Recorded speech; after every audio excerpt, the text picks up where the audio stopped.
day 1, day 2, day 4. Well, geography, like, a little bit in your eyes, honestly, do you feel like, 75, it's still falling short, isn't it? Like, that's how hard we are and stuff. Like, at the end of the day, like, I don't know what you think, but I think, fucking hell, Rizza.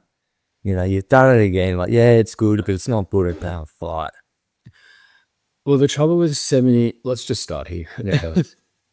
The trouble with 75 is you've done a lot of hard work.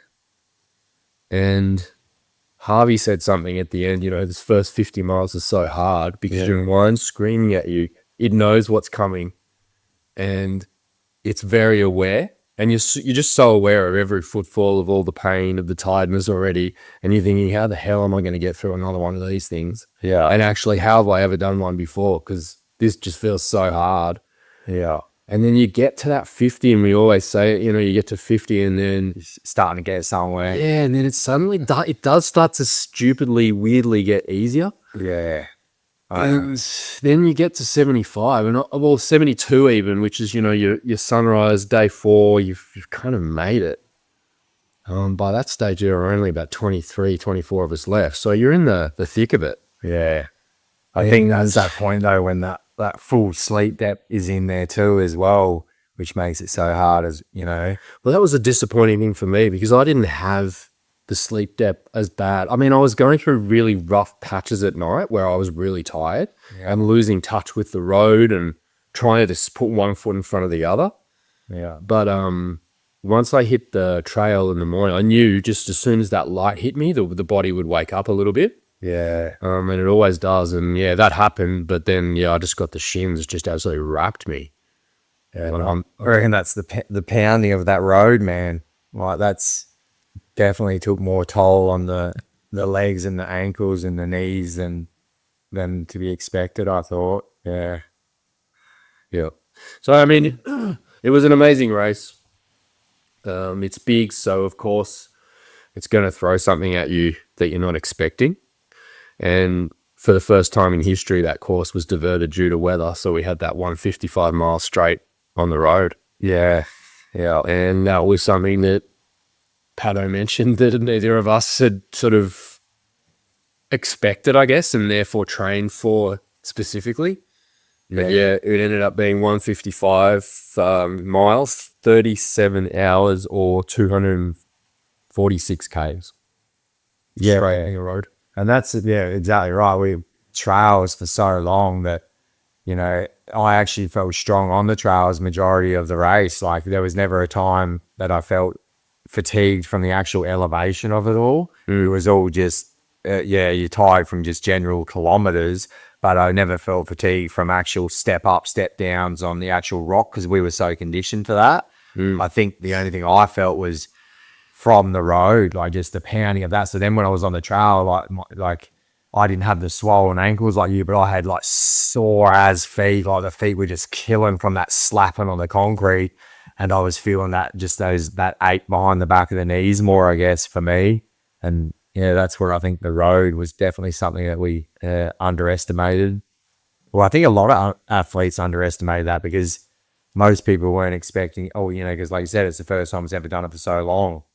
So we were all going through the same thing. We knew coming into it that Saturday was going to be hot, and we had to put up with the last few hours of the trail loop being extremely hot.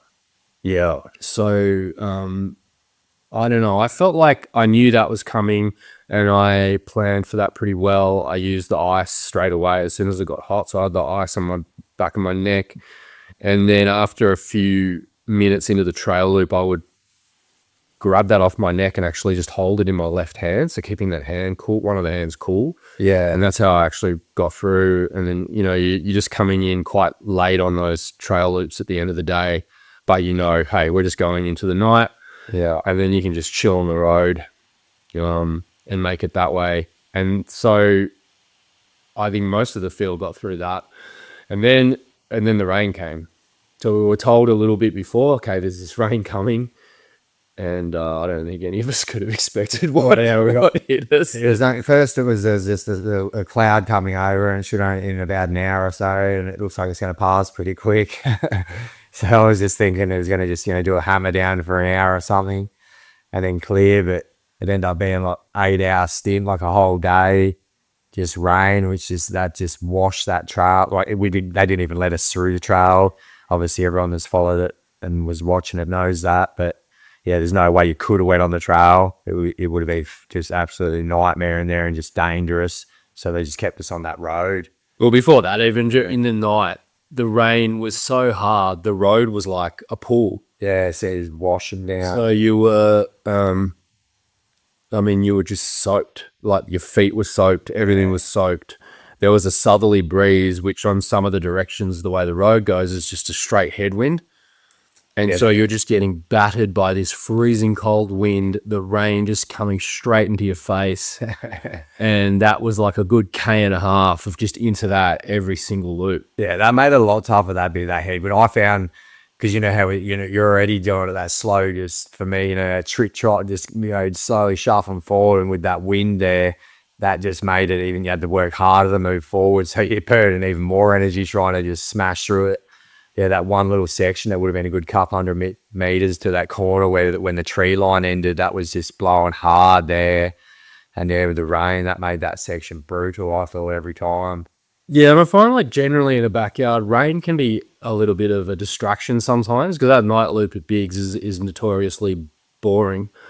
So it can be a bit of a mental distraction. But this thing, the challenge here was keeping everything dry. So our crew, we would come in every loop and we would have to change pretty much. Well, I would take my shoes off, get the socks off, and just change. So I stopped wearing double socks and toe socks and just use single socks, normal socks. And I was changing every single loop for 6 to 8 hours. So we went through 6 to 8 pairs of socks. Yeah, we both, I did the same. Remember, no socks, just you slip on socks. But because I didn't have heaps of shoes, I was worried only bringing 4 pairs of shoes and actually only had one proper road pair.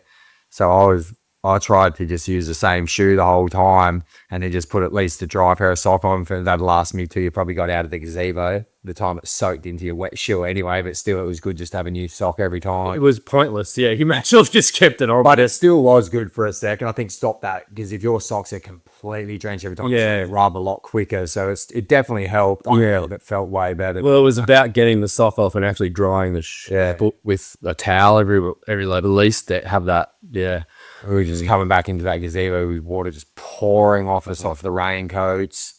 I mean, we've tried to put some of that footage up on Instagram, but it is it was quite, I like it for the comedy show of it all, how you even saying, like, it's good to sometimes break things up. But I remember hearing a few runners saying that. I actually remember hearing you say, going, I actually want it to rain. And I remember thinking, I don't want it to rain. Because I know how you get, like, ugly like that. And it's sure it gets ugly in the tents if it's leaking. If it's only a shower or so, it's not too bad. But when it's consistent like that, it definitely makes it another added aspect of, hardness that sometimes you don't need on a big challenge. But I remember lying in my bed at points and there was definitely leakage and I was just getting hit by drops. It's dripping on your head. Yeah.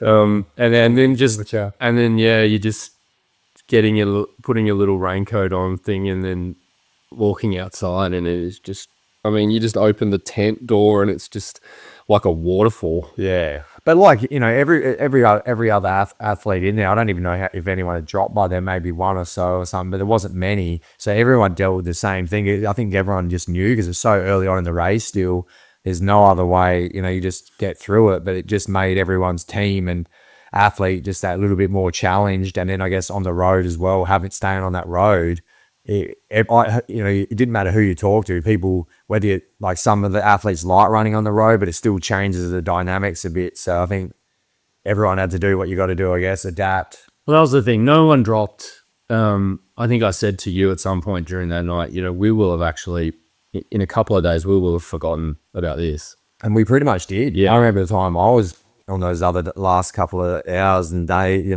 don't ever think at all. You remember laughing about how it rained, but it felt so long ago. Yeah. And when we got on to the night loop, first up, we went really fast. We did a 39.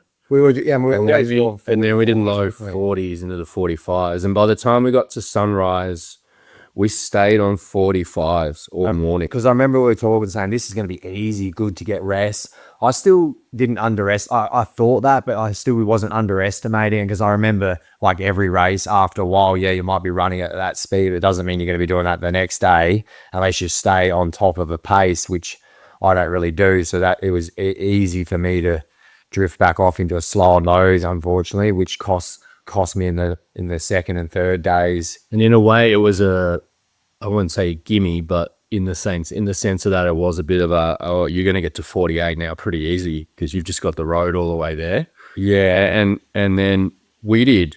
But we didn't utilize the road enough for rest, I don't think, staying on there. I think because we're on the road so long, it was so pounding and tough on the body that you didn't have that will to want to smash yourself on it, because you already felt like it was smashing you anyway.